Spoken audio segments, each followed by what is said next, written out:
After a long weekend ఇవాళైతే school start అయిపోతుంది. మొత్తం ఇంట్లో హడావిడిగా ఉంటది పొద్దున్నే. రాత్రే కిచెన్ అంతా క్లీన్ చేసి పెట్టేసుకుంటాను కాబట్టి పొద్దున కొంచెం ప్రశాంతంగా ఉంటది నాకు. ఇంకా పిల్లల్ని రెడీ చేసి పంపించేసి నేను కూడా వెళ్ళాలి కదా! నేను కూడా రెడీ అయిపోయినా.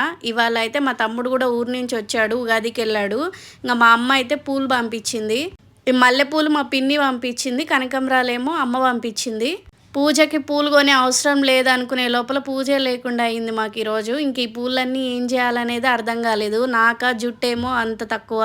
మల్లెపూలు చూడండి ఎంత ఫ్రెష్గా ఉన్నాయి. కనకంబరాలు మాత్రం ఇంట్లో చెట్లోటివే అమ్మ కట్టి పంపించింది. రోజు అంతంత డబ్బులు పెట్టి మరీ పూలు కొంటా ఉంటాము. కానీ ఉన్నప్పుడు మాత్రం పెట్టలేకపోయాను దేవుడికి. ఇంత చిన్న జుట్టులో ఎన్ని రోజులు పెట్టుకోవాలి ఈ పూలు అసలు అర్థమే కాలేదు నాకు. ఇంక ఇట్లా కాదని చెప్పి అన్ని పూలు ఎత్తి కవర్కి వేసేసాను. స్కూల్ కన్నా తీసుకోబోదాము టీచర్స్ పెట్టుకుంటారని. ఇంకా కొన్ని మాత్రం నేను తెంపుకొని పెట్టుకుంటున్నా. నాకేమో పూలు పెద్దగా ఇంట్రెస్ట్ ఉండదు పెట్టుకోవడం. కొన్ని సంవత్సరాలు అయింది నేను పూలు పెట్టుకొని కూడా. చిన్నప్పుడు స్కూల్కి వెళ్ళేటప్పుడు అయితే రిబ్బన్ ఎంత పొడవు ఉందో నా జుట్టు అంత పొడవు పూలు పెట్టుకుని వెళ్ళేదాన్ని వన్ సైడ్ కనకంబరాలు. కానీ ఇప్పుడైతే అసలు ఇంట్రెస్ట్ ఉండేది లేదు. లంచ్కి అయితే బ్రోకలీ వండాను. టేస్ట్ అయితే చాలా అంటే చాలా బాగా వచ్చింది. ఫస్ట్ టైం చేసిన. ఇంకా కొత్తిమీర పచ్చడి కూడా చేశాను. ఎటు హాఫ్ డే స్కూల్స్ కదా, పిల్లలు కూడా హాఫ్ డేనే వచ్చేస్తారు. ఇంకా ముగ్గురం కలిసి ఒకటేసారి తినేస్తాము. వాళ్ళకి పెడుతూ నేను కూడా తినేస్తాను. మా పాపకు ఒక బ్యాడ్ హ్యాబిట్ ఉంది. ఏది పెట్టినా కారం కారం అంటది. స్వీట్ పెట్టినా కూడా కారం వాటర్ అంటది. అదేందో అర్థమే కదా నాకు ఇప్పటికీ.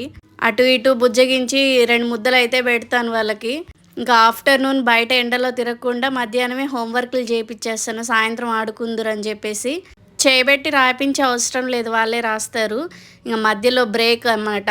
నిన్నటి ఐస్ క్రీమ్ కొంచెం ఉనింది. పొద్దున మా తమ్ముడు వస్తూ కోవా తెచ్చాడనమాట, శ్రీకాళహస్తి కోవా. మేము వచ్చేటప్పుడు ఏది మర్చిపోయినా కోవా తెచ్చుకోవడం మాత్రం మర్చిపోము. మాకు అంత ఇష్టం అనమాట. కొంచెం ఆ ఐస్ క్రీమ్లో వేసి కొంచెం నీట్గా కలిపేసి వాళ్ళకి ఇచ్చేద్దాం అనుకున్నా. ఎంతమందికి కోవాలో ఐస్ క్రీమ్ మిక్స్ చేసుకొని తినడం ఇష్టమో కమెంట్ చేయండి. మనం ఇంటికి తెచ్చుకోవడం కాదు కానివ్వండి, అక్కడే తినడానికి ఉంటుందన్నమాట. అప్పుడే వేడిగా ఇస్తారు ఐస్ క్రీమ్ కోవా. అట్లా కానీ తింటే అసలు నెక్స్ట్ లెవెల్ ఉంటుంది. చాలా నెలలు అయిపోయింది మేము కోవా తిని. అందుకేనేమో టేస్ట్ అయితే ఇంకా ఎక్స్ట్రీమ్ అయిపోయింది మాకు. మా పిల్లలు కూడా బాగా ఎంజాయ్ చేస్తారు.